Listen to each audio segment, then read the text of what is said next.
Hello friends, welcome back to my YouTube channel RX Pharma. നമ്മുടെ എന്നത്തെയും പോലെയുള്ള topic wise ആയിട്ടുള്ള MCQs ആണ് ഞാൻ ഇന്നിവിടെ ഡിസ്കസ് ചെയ്യുന്നത്. DME, DHS, laboratory technician, assistant pharmacist എന്നീ തസ്തികകളിലേക്ക് ഫാർമസിസ്റ്റ് വിളിച്ചിരിക്കുകയാണ്. എല്ലാവരും അപ്ലൈ ചെയ്തിട്ടുണ്ടാവുമെന്ന് അറിയാം, എന്നാലും അറിയാത്തവർക്ക് വേണ്ടി ഒന്നുകൂടി പറയുകയാണ്. അപ്പോൾ എല്ലാവർക്കും വളരെ യൂസ്ഫുൾ ആയിട്ടുള്ള MCQs ആണ് ഞാൻ ഇതിലൂടെ ഷെയർ ചെയ്യുന്നത്. തീർച്ചയായിട്ടും എല്ലാവരും ഈ MCQs എല്ലാം വർക്കൗട്ട് ചെയ്യണം. എന്നാൽ മാത്രമേ നമുക്ക് ഒരു മെയിൻ റാങ്ക് ലിസ്റ്റിൽ എത്തിപ്പെടാൻ പറ്റുകയുള്ളൂ. എൻ്റെ വീഡിയോസ് മാത്രം കാണാനല്ല ഞാൻ പറയുന്നത്, നിങ്ങൾക്ക് അവൈലബിൾ ആയിട്ടുള്ള എല്ലാ സോഴ്സസും നിങ്ങൾ യൂസ് ചെയ്യുക.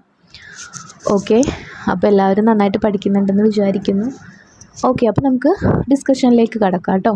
Cholinergic drugs, important MCQs. First one, antidote in organophosphate poisoning.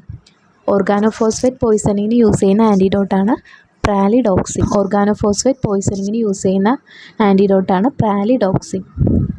Next one, indicate the location of M2 cholino receptor type. M2 cholino receptor type എവിടെയാണ്? ഹാർട്ടിലാണ് M2 റിസപ്റ്റർ കാണപ്പെടുന്നത്, ഹാർട്ടിലാണ്. Third one, which cholinomimetic activate both muscarinic and nicotinic receptors. ഏത് cholinomimetic ഡ്രഗാണ് muscarinic and nicotinic receptors act ചെയ്തിട്ട് action കാണിക്കുന്നത്? ഏത് ഡ്രഗാണ്? ബെത്താനിക്കോൾ. ബെത്താനിക്കോളാണ് മസ്കരാനിക്കിലും നിക്കോട്ടിനിക് റിസപ്റ്റേഴ്സിലും ആക്ടിവേറ്റ് ചെയ്യുന്നത്. Fourth one, acetylcholine is not used in clinical practice because.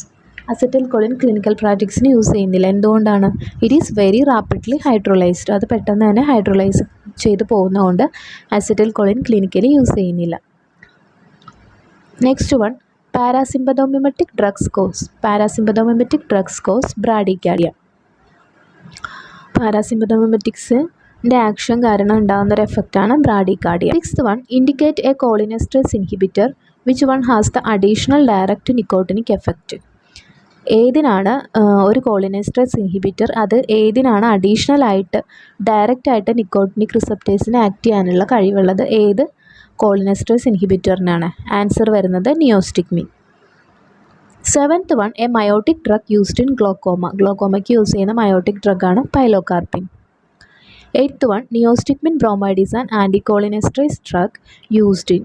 നിയോസ്റ്റിക്മിൻ bromide ഒരു ആൻറ്റികോളിനെസ്റ്റേസ് ഡ്രഗാണ്. അതിൻ്റെ ഒരു യൂസാണ് മൈസ്തീനിയ ഗ്രാവിസ് എന്ന് പറയുന്ന ഡിസീസിന് യൂസ് ചെയ്യും. മൈസ്തീനിയ ഗ്രാവിസ് ഒരു ഓട്ടോ ഇമ്മ്യൂൺ ഡിസീസാണ്. ആ ഡിസീസിന് വേണ്ടി യൂസ് ചെയ്യുന്ന ഡ്രഗാണ് neostigmine bromide. Ninth one, organophosphorus compounds are irreversible inhibitors of dash enzymes. Answer acetyl cholinesterase. Organophosphorus compounds irreversible inhibitors of acetyl cholinesterase എൻസൈംസിൻ്റെ ഇറിവേഴ്സിബിൾ ഇൻഹിബിറ്റേഴ്സ് ആണ് organophosphorus compounds. Tenth one, bethanechol is a cholinergic drug used in the treatment of. ബെത്താനിക്കോളിൻ്റെ use എന്താണ്? Urinary retention. Bethanechol use ചെയ്യുന്നത് urinary റിട്ടൻഷനാണ് use ചെയ്യുന്നത്.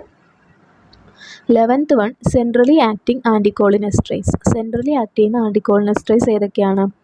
ഗാലൻഡാമിൻ, donepezil, rivastigmine, ടാക്രിൻ. Centrally acting anticholinesterase ആണ് galantamine, donepezil, rivastigmine, tacrine. 12th one, diagnosis of myasthenia gravis is by using. Myasthenia gravis diagnose ചെയ്യാൻ use ചെയ്യുന്ന ഡ്രഗാണ് edrophonium. Diagnosis of myasthenia gravis is by using edrophonium. 13, anticholinesterase used in the treatment of Alzheimer's disease. Alzheimer's ഡിസീസിന് use ചെയ്യുന്ന anticholinesterase ഏതാണ്? ഡോണിപ്പിസിൽ. ഡോണിപ്പിസിലാണ് Alzheimer's ഡിസീസിന് use ചെയ്യുന്ന ആൻറ്റികോളിനെസ്റ്റേസ്. അപ്പോൾ ഇത്രയും ക്വസ്റ്റ്യൻസ് എന്ന് പറയുന്നത് കോളിനർജിക് ഡ്രഗ്സ് എന്ന് പറയുന്ന ആ ചാപ്റ്ററിലെ ഇമ്പോർട്ടൻ്റ് ആയിട്ടുള്ള MCQs ആണ്. അപ്പോൾ തീർച്ചയായിട്ടും നിങ്ങൾക്ക് എല്ലാവർക്കും യൂസ്ഫുൾ ആയിരിക്കും. യൂസ്ഫുൾ ആവുകയാണെങ്കിൽ നിങ്ങൾ മറ്റുള്ള പഠിക്കുന്ന ഫ്രണ്ട്സിനൊക്കെ തീർച്ചയായിട്ടും ഷെയർ ചെയ്ത് കൊടുക്കുക. പിന്നെ നമ്മുടെ വീഡിയോസിനെ പറ്റിയിട്ടുള്ള അഭിപ്രായങ്ങളൊക്കെ എന്തായാലും നിങ്ങൾ താഴെ കമൻറ്റിൽ ഉൾപ്പെടുത്തണം. അതുപോലെ തന്നെ നിങ്ങൾക്ക് ആവശ്യമുള്ള ടോപ്പിക്സ് പറയുവാണെങ്കിൽ നമുക്ക് അതിൻ്റെ MCQs ചെയ്യാം. പിന്നെ തുടർന്നുള്ള ക്ലാസ്സുകളിൽ ഞാൻ ക്ലാസിഫിക്കേഷനൊക്കെ ഡിസ്കസ് ചെയ്യുന്നതായിരിക്കും. അപ്പോൾ തീർച്ചയായിട്ടും എല്ലാവരും കണ്ടിന്യൂസ് ആയിട്ട് ചാനൽ വാച്ച് ചെയ്യുക. സബ്സ്ക്രൈബ് ചെയ്യാത്തവരുണ്ടെങ്കിൽ സബ്സ്ക്രൈബ് ചെയ്യുക കേട്ടോ. Okay friends, thank you for watching.